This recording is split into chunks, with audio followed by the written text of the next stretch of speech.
Bagaimana kalau ada yang berpendapat bahwa datang ke kubur itu, kubur kiai atau habib atau yang lain, sebagai wasilah kepada Allah?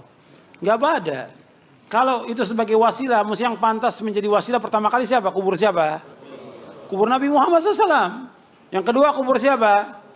Para sahabat. Nggak ada para sahabat datang ke kubur Nabi untuk wasilah kepada Allah. Nggak ada. Allah menyuruh kita untuk berdoa atau meminta pakai wasilah atau langsung?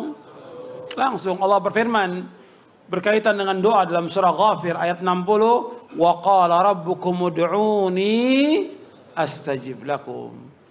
Hendaklah kalian semua berdoa kepadaku, aku akan kabulkan langsung tanpa perantara. Allah itu dekat atau jauh? Dekat. Wa idza sa'alaka ibadi anni fa inni qarib, kata Allah. Seandainya hamba-hambaku bertanya kepadamu Muhammad tentang aku, katakan aku dekat. Allah dekat. Allah mendengar semua permintaan kita. Nggak perlu pakai perantara. Jangan disamakan Allah dengan makhluk, nggak boleh. Kan tiap hari dia baca tuh, walam yakun lahu kufuwan ahad. Allah nggak sama dengan makhluknya. Allah nggak sebanding dengan makhluknya. Allah nggak setara dengan makhluknya. Allah juga berfirman, laisa kamitslihi syai'un wa huwas samiul basir. Allah nggak sama dengan makhluknya. Nggak sama.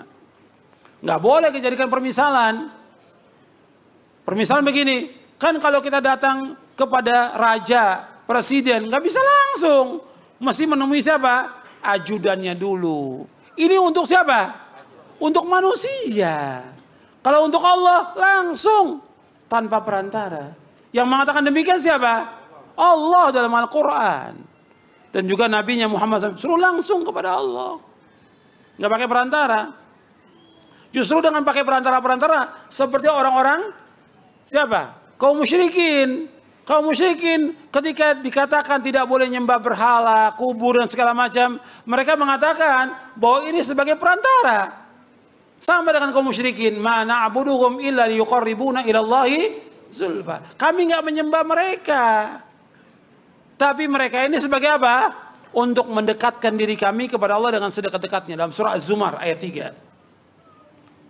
Jadi perkataan mereka ini mengatakan sebagai perantara, wasilah, sama dengan perkataan siapa? Perkataan siapa? Kaum musyrikin. Dan kalau kita lihat perbuatan umat Islam, maksudnya sebagian umat Islam, yang mereka berbuat syirik kepada Allah, keadaan mereka ini, kalau kita lihat, lebih jelek dari kaum musyrikin. Tolong perhatikan, dengarkan, perhatikan. Belum selesai, kajian kita belum selesai. Orang-orang yang ada sebagian kaum muslimin, ini mereka berbuat kesyirikan. Perbuatan mereka lebih jelek daripada kaum musyrikin. Kenapa demikian? Kaum musyrikin ketika mereka mengalami kesulitan, kesusahan, berdoanya kepada siapa? Kepada Allah, kaum musyrikin. Ketika mereka senang, baru mereka berbuat syirik. Allah sebutkan dalam Al-Quran. Allah berfirman, فَإِذَا رَكِبُوا فِي الْفُلْكِ دَعَوُا اللَّهَ مُخْلِصِينَ لَهُ الدِّينَ فَلَمَّا نَجَّاهُمْ إِلَى الْبَرِّ إِذَا هُمْ يُشْرِكُونَ. Ketika mereka menaiki perahu, diombang-ambingkan oleh ombak, mereka dengan ikhlas berdoa kepada Allah. Ini kaum musyrikin ini. Ketika mereka diselamatkan oleh ke daratan, mereka berbuat syirik, kata Allah. Tapi umat Islam, sebagian umat Islam, di saat senang berbuat syirik, yang kedua, di saat susah mereka berbuat syirik. Jelas itu. Itu baru yang pertama. Yang kedua sekarang. Yang kedua, kalau kaum musyrikin zaman dulu mereka berbuat syirik, berbuat syiriknya cari orang-orang yang soleh. Ini orang soleh meninggal, nah mereka berbuat syirik, menyekutukan Allah dengan orang-orang soleh ini. Kalau sekarang sebagian umat Islam, bagaimana dia datang? Ke kuburan para penjahat, perusak agama, bahkan di antara mereka nggak sholat sama sekali. Kan orang kalau sudah belajar torekot, kalau sudah sampai hakikat ma'rifat, sholat nggak dia? Nggak sholat. Nah itu datangnya oleh Islam. Iya. Kalau zaman dulu orang musyrikin cari orang soleh berbuat syiriknya. Kalau sekarang dicari orang-orang jahat.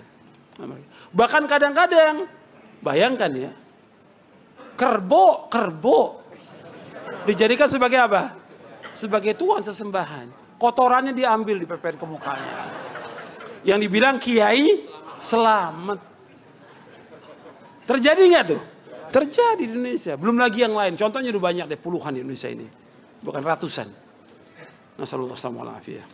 Allahumma nas'aluka al-afiyah.